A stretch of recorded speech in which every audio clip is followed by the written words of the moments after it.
Good afternoon, ladies and gentlemen. We'll make a start if we can. Let me introduce myself. My name's Graham Day. I'm Chair of the Board of Trustees at Disability Action Haringey. It's good to see some of you here, some familiar faces, some faces that I don't know, so welcome to those that I haven't had the pleasure of meeting previously. I'm just going to start with a few housekeeping. We're not expecting any fire drills. If we do get the fire drill, then we need to make our way out through the exit, fire exit to my left, to my right, and not go behind me. Then we would continue to make our way to the entrance of the car park where we would assemble. The toilets just out through the corridor to the right hand side and also in reception. May I ask everyone to put their phone on silent just so we don't get disturbed during the meeting. This is our third annual general meeting for the charity. So it's quite a milestone for us. It's nearly 4 years since we obtained our charitable status. But without further ado, I'm going to introduce our first guest speaker, Councillor Das Neves. Thank you.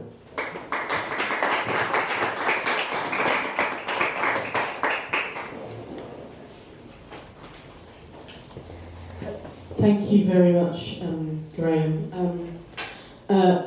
3 years, it's gone quick, hasn't it?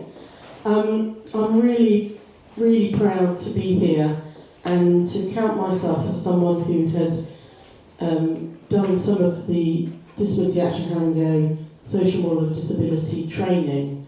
So I'm on my learning journey, that's what I think, and I'm starting to see more councillors joining that journey too, and I think it's really positive for obvious reasons, and really important that we continue to develop our knowledge and develop our ability to be more inclusive and to understand and recognise the challenges and the opportunities for every part of our community, including all those that DAH is ably supporting and serving. I know you've been, as an organisation, on a huge journey, and I'm really proud to feel part and alongside and see some of that, and there are highs and lows. And I know within the council we've also asked you for help as an organisation in improving what we're doing and in, improving some of the services and some of the ways in which we engage with people, and making sure, helping us make sure that people have the kind of choices that they want to have about care and support. So thank you all for all that you do. I should have said earlier that I'm very happy. Phil has my contact details, so I can't stay for the whole of the afternoon. He tells me I'm going to miss the best bit, which is, apart from the really good speakers, is some really good food, so no one go early. But I have to rush off to another event. Phil knows where I live, he knows how to get hold of me, so if there are local queries, and I recognise some of you in the room, you can always get in touch. I'm always really keen, and I've just met some new people and they've just invited me to something. So that's part of it, isn't it? But what can I say? I'm going to say two things. I'm going to say keep going and thank you, and then I'm going to do the other bit of my job today, which is to introduce to you a great friend of mine, Catherine West, who is the candidate, the Labour candidate, for what is a new constituency called Hornsey and Fry and Barnet. So I'm going to hand over to Catherine now.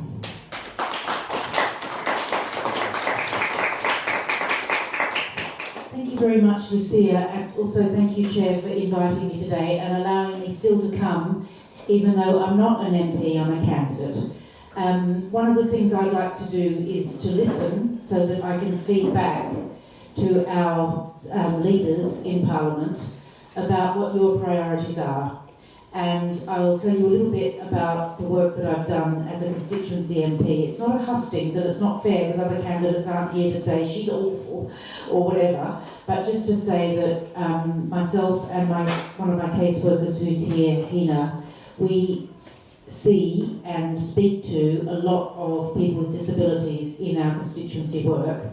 And sometimes when I do not know where to turn, I've contacted Disability Action Haringey and said, what do I do?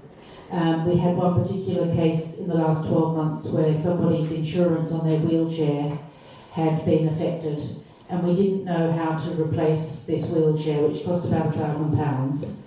And I went through all the usual agencies, I went through charities, and I just could not get an answer.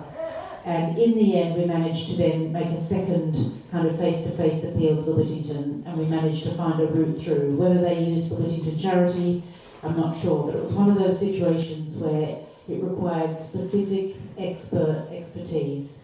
And that's why I think it's so important for every single borough to have the equivalent to disability action in Haringey. And because I'm hoping to be one of the MPs in Haringey, I want to work with the other MPs who are elected after July the 4th to support disability action in Haringey as a voice for disabled people. The main concerns that are raised in Parliament are firstly for children, because a lot of parents are very distressed when their children have a disability and they don't know what to do. I know there's an ex-teacher in the room who will understand what that's like. Sometimes a disability may come to the fore in the teenage years, and then what's needed is special interventions in secondary school, the sixth form, or the sixth form college. Sometimes people say to me, it took me until I got to college or university before I got a proper assessment of my dyslexia or my depression or any of the other disabilities which perhaps are not quite as visible as some mobility disabilities. But the main headings that I think I've seen in my casework have been, number one, housing.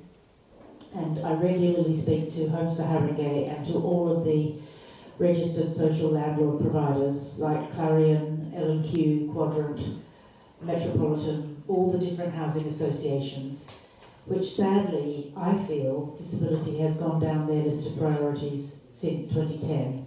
I think that was partly austerity, so that anything that was special or that decision makers felt didn't need to be focused on basically went out the window. It's the same with race equality, it's the same with a number of other what we would call special approaches and human rights basis approach to work.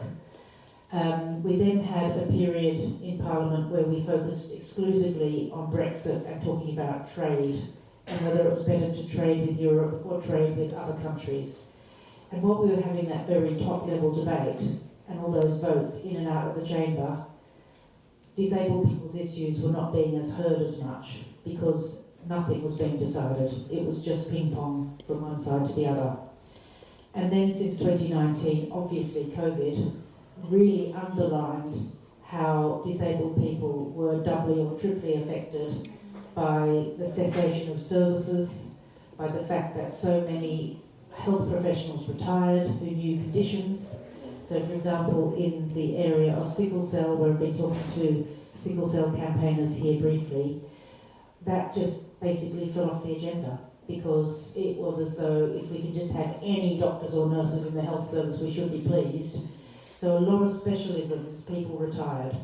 And actually as some of the professors who had been really specialised in things like, for example, one health condition I worked on as a parliamentarian was persistent urinary tract infections, which affects a very small number of people, but which is absolutely excruciatingly painful, and which there's very specific treatment options. And in that particular case, the professor actually died. And so the whole specialism just went away, and there's hardly anyone doing research on it anymore. So you can see how fragile some of those specialist services are, and how we need to make the case for them to be reintroduced. Finally, I would talk about what a lot of people talk to me about, which is basic access to primary care, GP services. And it will hear from you as to what your concerns are in that regard, because a lot of people who haven't got disabilities have said to me, I'm finding it really hard to get a GP appointment. I'm wondering what your experience is, because if that's something that I can take back to the new Parliament, then I would. So health and housing and education are the three top priorities for me as a Labour candidate, and I'm very happy to share those across the other hustings that I'll be going to.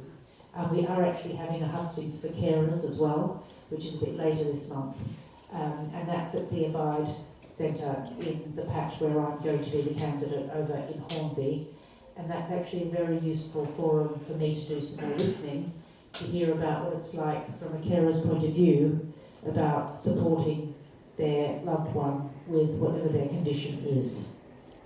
Now, I'm going to stop there, but I would like, when it's appropriate, Chair, if I could have a little bit of feedback that I can take back, both to share across the Haringey piece when we're doing the hustings in the coming weeks, but also that I could take back to Parliament as well. Because if we do get a new government, which has got different priorities, then I would hope, certainly what I'm working towards, is disabled people or people affected by specific conditions having way more priority than what they have now. Thank you very much.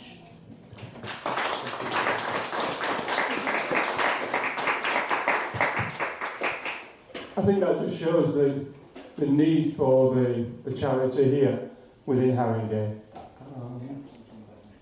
Catherine asked for the feedback. Behind me, or actually behind the chair here, we do have a board where you can actually make comments on. And we'll be quite happy to take comments from you to forward on to Catherine,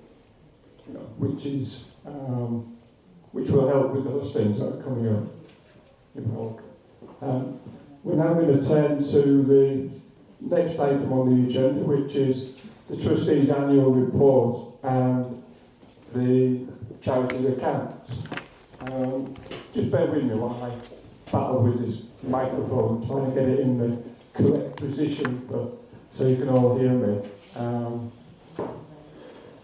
Basically, I'm speaking on behalf of all the trustees this afternoon to give you a brief summary of the services that the charity provides. Because of time constraints, it is a, if you like, information-only session, not a question and answer session. But we're very happy to take question and answers when we have our refreshments. Trustees and staff will be around for you to chat to, and we're keen obviously to get your feedback. We are the primary deaf and disabled people's organisation within Haringey, something which the trustees are very, very proud of, and our services are tailored to meet the needs of the disabled community. But it's important that we hear the voice of that disabled person so that we can tailor the services to meet those needs. We don't want to be delivering services which are not necessarily important to the particular individual. So it's important when we go out there that we do speak to the disabled person that's living in that area, so we can get their views and get their issues and concerns, and then feed that into the policy that we want to provide services for. So just to run through some of the services, we provide peer support for direct payment holders. We also facilitate a website whereby local Haringey residents can seek employment through as a personal care assistant, and then they're matched with the direct payment holder. Possibly our most used service is around information and advice, which provides support for people with housing and transport issues, as well as taxi card and blue badge applications, just to name a few. We do have the charity has a physical activities network, which is all about bringing providers together and stakeholders and providing an inclusive service for disabled people. A member of that group did actually go on to become one of the leadership programme candidates. And I'm pleased to say that Kazim, who's here today, will give you a run through of what is actually achieved in that time. We also had a volunteer who was actually employed by the charity. We got funding so that she could deliver equality, diversity and inclusion training to the sector, dealing with sport and leisure within Haringey. Throughout the cost of living period, we have been distributing funding from the council to the most needy within the deaf and disabled community. We facilitated the thalassemia and sickle cell project, which provides a range of complementary therapies to those affected by the condition. The project was so successful that I'm pleased to say that it has been continued for a further year. And to hear about that project, absolutely, and to hear about that project, we'll be listening to Samantha and Sabata, who will be talking to us shortly. Voter ID is something that we all need to be aware of, because without a voter ID, voting is then we're prohibited from voting. We did run a number of focus groups to raise the awareness of the voter ID. So it's important that, particularly with the general election coming up, that deaf and disabled people, that their voice is not lost at the ballot box because they don't have that voter ID. The M Word is an initiative that DAH facilitated, and that's all about raising awareness and fostering a culture of better understanding for people with the menopause. Finally, also the social model of disability, which we've got details of on the table. The Ambassador Programme, which is where we empower disabled people to go out and challenge society as a whole, where we see that barriers are put up to, we need to overcome that. Just to focus on some of the work of the staff, they attend meetings, events, workshops and open days, and often they take place at the weekend.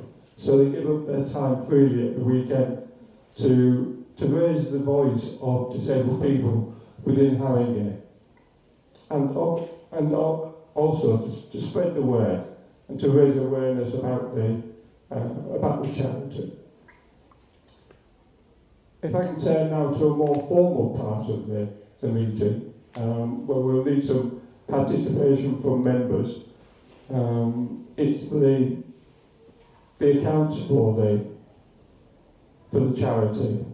Detailed accounts were put on the website for everyone to be aware. But we did have an income last year, which ended in October 23, of £267,549. And our total expenditure was £193,294. Our accountants are David Howard, and we're seeking approval from members today to continue to use David Howard as our accountant. Can I have a show of hands from members to see if they're happy to continue with David Howard?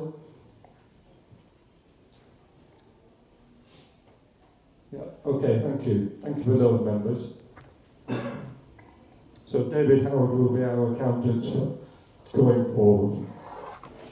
Before moving on to trustee elections, which is the next item on the agenda, I can't finish the report without thanking the staff, the volunteers and the trustees for all their hard work and dedication throughout the last 12 months. They make the organisation something of an ethos that goes out and is appreciated by the people that actually have ours, that take part in the services that we provide. So So it's a thanks to them for all their hard work. But a special thanks to Phil Stevens, who I think we all know. He's the CEO. He's the one that runs the charity on a day-to-day basis. And he's excelled himself in the job. He was our first CEO, and we hope that he will continue for a number of years to come. So thanks to Phil and his staff team.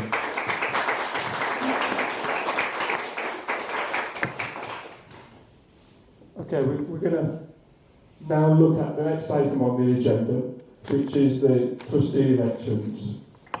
We do have two trustees that are seeking re-election. The details were included on the papers of the AGM on the charity's website. We have Nena Bassonu.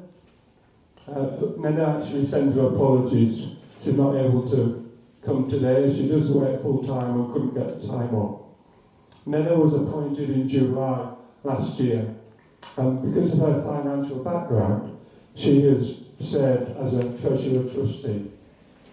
Nena also chairs the financial subcommittee and attends all the board meetings.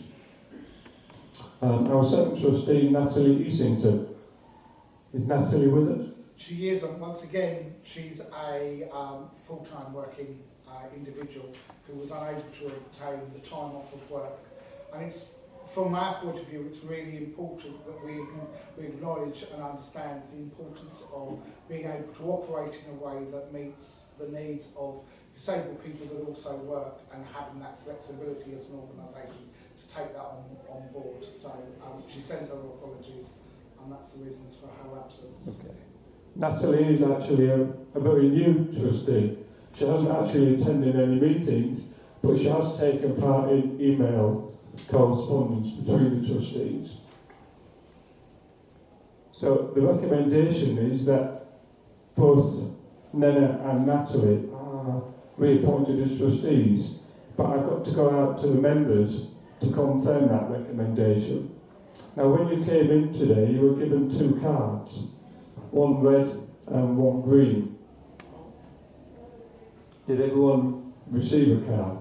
No? Loads? Sally? Anybody that is a member that didn't receive a card? Yeah.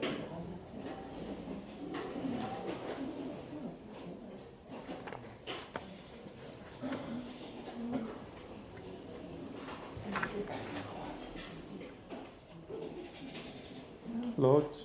Yeah, sorry, can we have some more? Yeah. Sally, you have yours, yeah? Yeah. Can I ask Fato, can we have some more? Yeah. Can I ask a question? I haven't been to the last two meetings. When was the last time the trustees attended meetings? When was they, sorry? When was the last time these trustees attended the meeting? What's the date? Because I haven't attended any of the meetings. When did the trustees last attend the annual general meeting or general meeting? General meetings. Well, we have our board meeting every quarter. You have your board meetings every quarter. We do. When was the last time they attended any of them? And when was the last time they attended any of them? April was the last board meeting. And they attended? Natalie didn't attend because she wasn't a trustee at that time. But Nena certainly attended, yes. All trustees attend the board meeting. And how many trustees is there? We have 7. How do they actually become trustees? Sorry, say again? How do they actually become trustees? Recommendations come into the trustees, Oh. and then we go through the recruitment process. So are they co-opted on then, you spoke? Not co-opted as such. Oh, As I say, they're recommended to the trustees. okay. They're then interviewed. They do receive an information pack. We are looking at having a recruitment panel for trustees. So when we have a number of applicants, we can then review them. And then they will be appointed to serve until the next annual general meeting. trustees have missed how many of the trustees have missed any of their meetings? How many of the trustees have missed So, Each of their meetings. each of them? Graham, would you like me to answer? Yeah, go ahead. Help me take that. Take the microphone. So we have a criteria for trustees attending, and if there are and given absence, I can tell you that the attendance rate for all trustees is above 90% in relation to organisation meetings. It is not always possible for all trustees to attend the annual general meetings. However, every effort is made by those trustees to attend. But as I said, we have over a 90% attendance rate for trustees at meetings. Yeah, well, Over 90% of the trustees have attended every single board meeting that they've been required to attend as part of the charity. And you've only got 7.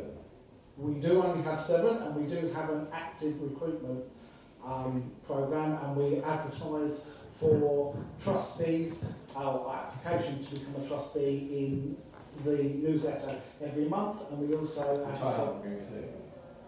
and as we had a discussion earlier on, I asked one of my colleagues to make contact with you to ensure that you can then be added to the mailing list, because I believed, and I haven't checked personally yet, but I believe that the data protection selection for yourself may have been incorrect if you wanted to receive it. And obviously we only send it out to people that have given consent to be contacted in that way. I haven't received one either. That's fine. I also wasn't on the list for today, even though I did register.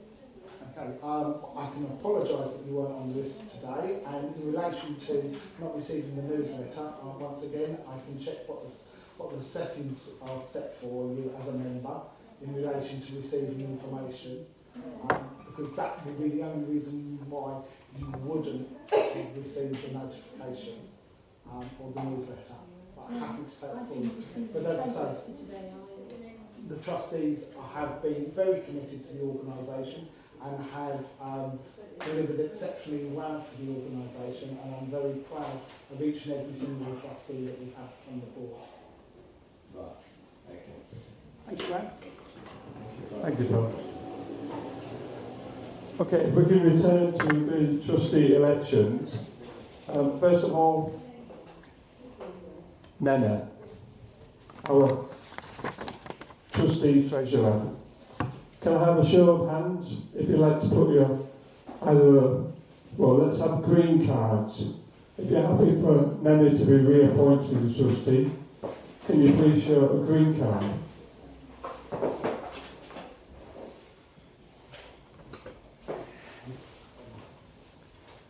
Okay, and do we have any red cards for Nana? One red card. Okay, so it's been passed by the majority for Nana to be a trustee and continue for the next 3 years. Now turn to Natalie. Again, can you show me, if you're happy for Natalie to be a trustee, can you show a green card, please?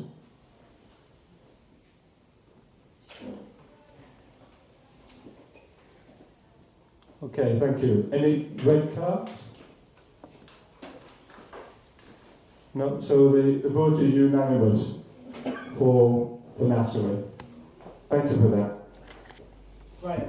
Can you I should have said, if there is anybody here present in the room today that is interested in understanding or applying to become a trustee of the organisation, especially members, I'm more than happy to have a conversation with you at the end of the meeting during our networking session, and we can explore how you can go around applying to become a trustee.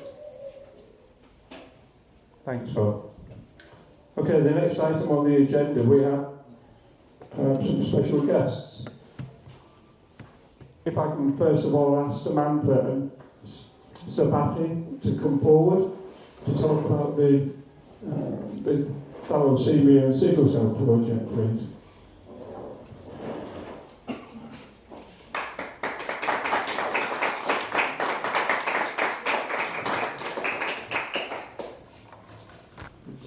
Good afternoon, everybody. Right, so my name is Samantha, or Karshetta, and this is Sat Apti, or Leanne, and we're from Sickle Cell Cause, which is the Sickle Cell Care Advocacy Unity Support with Empathy Group. And we are based at the George Marsh Centre in Tottenham, which is in St Anne's Hospital. Now we've had a battle to be in that address. The actual centre was built for us in 1987 and officially opened in 1989. And it's been a battle keeping it because sickle cell is not high on the agenda of anybody's focus. So there's always a battle, people trying to take our centre from us. It's the first sickle cell centre purposely built in the UK and Europe, and it's the only remaining one. You know, there's been others, you know, that people have rented and, you know, but, you know, they've since gone. So we're the first and the only remaining. We had a big battle in 2016 because we were removed from our centre, so we had to get the community behind us to help us regain the use and the purpose for our centre. And we finally won that battle in 2020, and we're back in our centre. However, that was the time of COVID. So the centre was then used for vaccinations, and then it had to be refurbished. So we are now back into our centre trying to do the services that we provide for our peers, for the sickle cell community, the carers, the supporters, you know, local schools, churches, anybody and everybody in the community that needs to know what sickle cell is, you know, to help support those that live with sickle cell. We was near enough on our knees. We had a lot of deaths during the COVID era, lost a lot of warriors, a lot of sickle cell warriors. We call ourselves warriors because every day is a fight. People think we're well because we look well. They don't actually know what's going on underneath. If you had asked me to be at this AGM on Tuesday, I wouldn't have been able to make it. You know, some people might notice I've got a lump here. It was out there. You know, that's the blood blockage, lymph nodes. So it's an invisible illness. It's debilitating, very painful, and it's hereditary.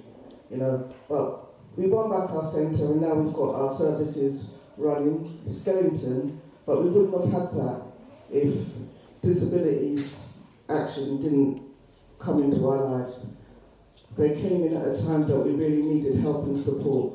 We are volunteers and we're patients, you know, so everything can't just continue to keep running. It starts, it stops, it starts, it stops. So until we can get back a full force of people, able-bodied people, you know, to help, you know, volunteer to keep our services going, we have to do the work ourselves, which was how we all began in the 1980s.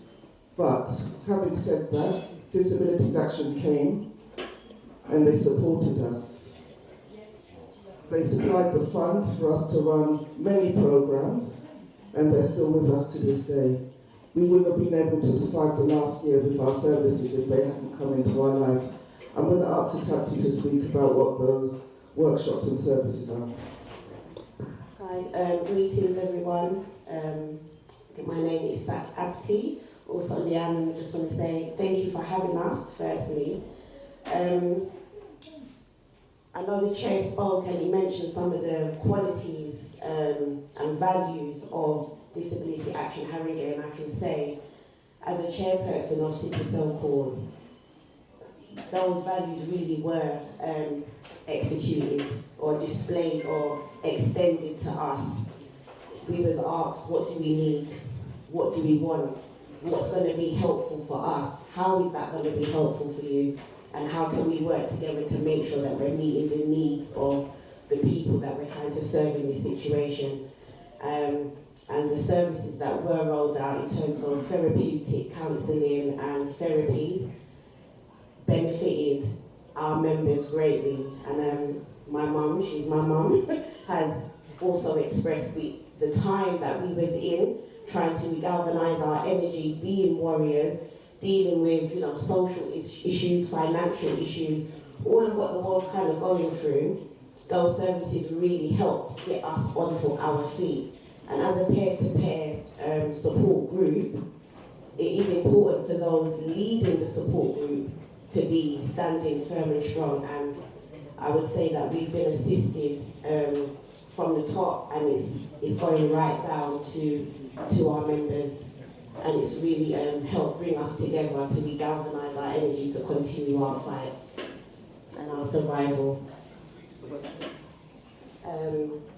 And so we were able to have our members be part of running that programme and contributing some of our workshops as part of that programme, so including some like yoga, beading therapy, and coaching, development coaching. So I don't know if there's any questions or... No, that's it. Before we go, I just wanted to say briefly what sickle cell is, because not everybody knows what sickle cell actually is. And sickle cell is a blood disorder that's hereditary. It's passed down in families. So for anybody to have the full-blown condition, their parents would have been carriers. You know, maybe a parent might have, had the full-blown, but both parents would have been carriers, and, the person has the full-blown. In the case of sickle cell, normally everybody's blood cells, their red blood cells are round, donut shaped, very bouncy and juicy. In the case of somebody with sickle cell, the shape is, the red blood cell that carries oxygen is misshapen in the shape of like a crescent moon or a sickle, which is a farm tool that used to cut like cane and like that. Hence the name sickle cell, the shape of a sickle, So in the case of a normal red blood cell, a cell will live for 120 days. In the case of somebody with sickle, a red blood cell will live for 20 days. So there's a great deprivation of oxygen, causing organ damage, mental, disorientation, strokes. There's many illnesses. There's at least 20 common illnesses as a result of somebody living with sickle cell. So it's a very important condition. But it's underrated. It's not noticed. So it takes for us to be able to speak out occasions like this and have the support of Disabilities Living Haringey to help us to execute the works and get the recognition we need. So I just want to say thank you to everybody. We have a centre and everybody's welcome to use it for any health-related issues. Thank you. Thank you, Samantha. That's Abby. Hopefully I pronounced that correctly that time. I've got to give a shout out to Phil again and also Darren, because they were very instrumental in facilitating the project, the thalassemia and sickle cell project. So well done to both Darren and Phil for that. Yes, how can I help? Can I ask where the centre is located? Yes, it's the George Mast Centre in St Anne's Hospital, St Anne's Road.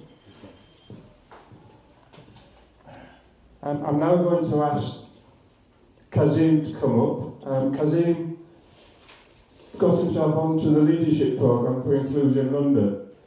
He co-chairs the charities Physical Activities Network, and he's going to come up and speak to you about himself and his life.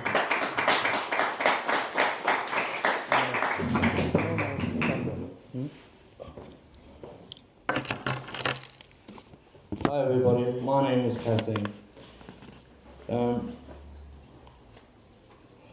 So I work for Haringey Council. I've been working for 5 years, and I've been with Phil for 2.5 years. I was shy when I first met Phil and working with his team. When I first met Phil was at one of my, we have a staff network called Disability Owners Network Group. That's how I met Phil out there, and then he was talking about the sports group, so I was joining. Then I was so interested to become the chair, and I done the interview, and then succeed from there, and then Then I'm doing a lot more now with Phil and his team, and I've done the leadership form, and when Phil sent me an email from it and I was looking at it, then I spoke to Phil about it, and then I got on, then helped me out with my interview prep, and then sent the application form, and then when I done the interview, I felt a bit nervous doing it because I wasn't sure what questions they might ask me, but it went very well, and I really did enjoy the interview after all, and then I met a lot of people from different boroughs, have similarity disabilities as well, and meeting different people from DTPO, and it was quite nice, and I'm still doing it as well, and learning a lot more, and learning a lot about leadership forms, and it's very interesting as well when they do this. I think every year they do this as well, so if you're interested, it doesn't matter what age range you are, you can do it as well as part of the London inclusion, and it has been very helpful as well, and it taught me a lot as well, and you know, being here and with you guys and working in a council and learning a lot more about different types of disability. You know, I have a disability as well. I have a learning disability, I'm autistic, ADHD and dyslexic. You know, working around in the community makes me happy as well when I get a lot of support from my work colleagues and from the EH as well, and learning a lot more about it and understanding a lot about different types of disability as well, about hidden disabilities, and how we can be more visible, and to understand. I was aware lanyard as well. This is the sunflower lanyard for hidden disability, and I have some. And these purple ones are my things, so they help me out so people can read them to understand in case I have any issues with brightness or anything like that. And I have my communication cards sometimes, I'm not able to speak sometimes, but I have those for people to, I can show them to help me out a bit more if I may not understand what I'm doing as well. You know, I may get confused sometimes as well, so I do get a lot of support for that as well, and travelling as well, so you know, being part of the community makes me happy as well, and you know, it doesn't matter if you have a disability, you don't have a disability, you can still do good in the community as well while you have it as well. You just need a little support and a push to get where you want to be, and you'll be so successful for what you do and how you do it.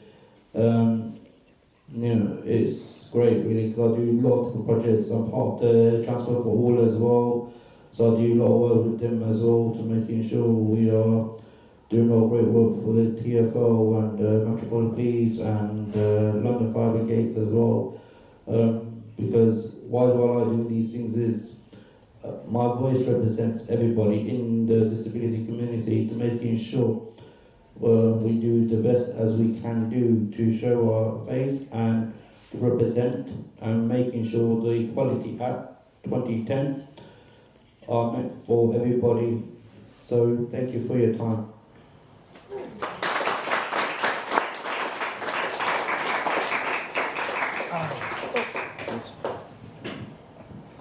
Cassie, thank you so much. What everybody doesn't quite realise is what a lot of time and effort that Cassim actually gives to Disability Action at Haringey, and he has been an absolutely star, and his commitment to actually driving forward the social model of disability within Haringey knows no bounds, and he is an integral part of our team, and we consider ourselves very lucky to have him volunteer with us, and he has come on leaps and bounds in his time working with us, and he is a true gentleman. So I would just ask everybody to give him a special round of applause.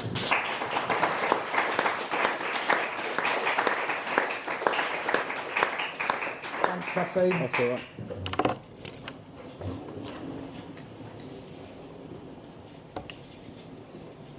Well, that's just a flavour of what happens at DAH and the type of people that we're involved with and come to us and the journey that they go on with us. And it continues. While we continue, that journey will continue. So I'm now going to move on to the next item on the agenda, which is I'm going to ask Peter to come up. And he's going to read a couple of poems to us, which I believe he's written himself.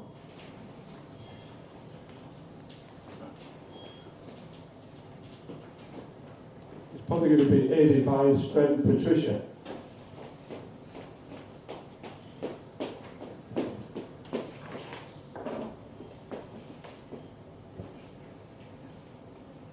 Do you want the microphone? Sure, I help. You're going to be able to hold that okay? Hi everybody. This first poem is directed for those who have lost a loved one. In times gone by, you made us smile, to boldly go the extra mile. Seasons came without much bliss, to see your face we'll sorely miss. A new dawn breaks, the birds do sing. To think of you is a wonderful thing. As hills and mountains fill with heather, our memories of you will last forever.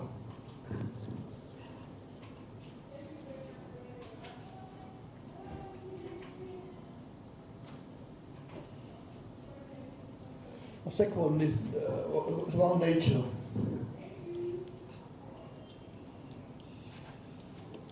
Through the forest where trees abound, nature flies in sight and sound. We will walk till dusk draws nigh, lots of birds that fly so high. We will walk right through the park, of birds and squirrels we will hark. We will see some plants and flower, plus a heaven that flies with power. When man looks upon the sky, he feels frustrated from a sigh. He stamps the earth with key-sized boots, because eventually it pollute. From here to Dover we will walk, along the cliffs that wait from chalk. Then to feel the sea's fresh air, that is so rich beyond compare.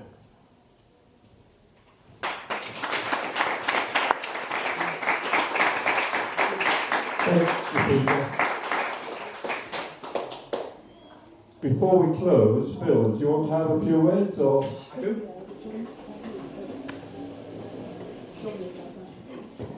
The thing I like about the annual general meeting is that the trustees do all the work and I usually get to sit back and take it easy.